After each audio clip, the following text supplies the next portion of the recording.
What brings you to the Munich Security Conference? Well, every year the Munich Security Conference brings together a lot of the leadership of the allied countries and some of our partners, and they set up about 2 days of good discussions with respect to the emerging challenges that have happened, particularly with emphasis on recent challenges. And so I like to come to it because in the end we have an aspiration for the alliance, we have an aspiration for our relationship with our partners, and to hear it firsthand from them and to understand exactly what they're thinking about goes a long way to allowing me to be able to do my job inside the NATO command structure. Okay, so what events did 2015 mean for USAFE?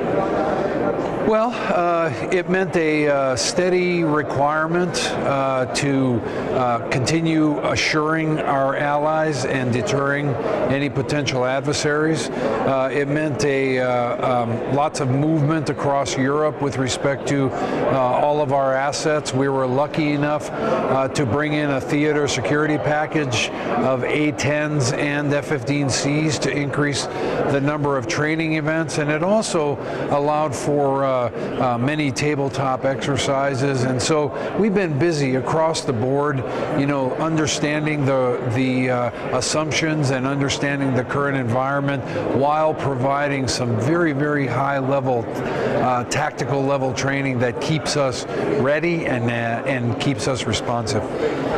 And of course, with that, you had Trident Juncture last year. Right. There was many exercises, Right. Atlantic Resolves, a huge thing.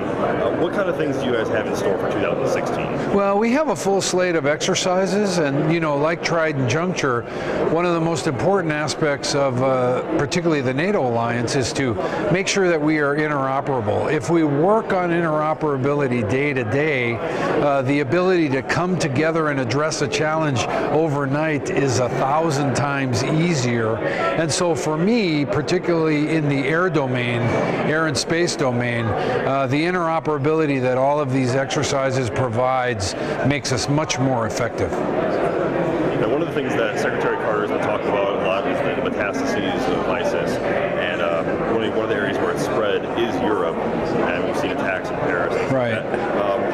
What message, or how do you think that USAFE plans to care for the airmen who are stationed in Europe?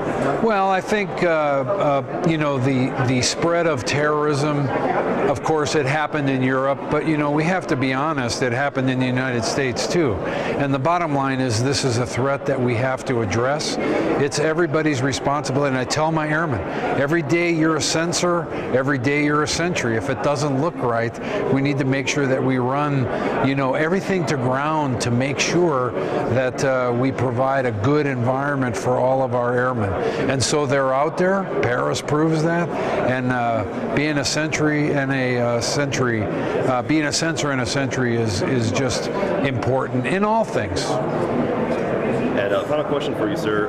What are some of the changes that USAFE expects with the implementation of the European Reassurance Initiative? Well, I think in the end, the biggest part of it is it will allow us to make some necessary infrastructure changes that will basically make our airfields more accepting to high-volume combat operations. So infrastructure is important. And then, of course, training for all the reasons that we already talked about. Training with our partners in a mill-to-mill way, training in joint exercises, training in alliance exercises, and the access to that money certainly allows us to participate more, maybe even with more force structure. So ERI has given us a tremendous opportunity to do exactly what it's intended to do, and that's to reassure Europe that American presence, that there's a commitment and there's a willingness to be a full member of the NATO alliance and to keep up our share of the partnership.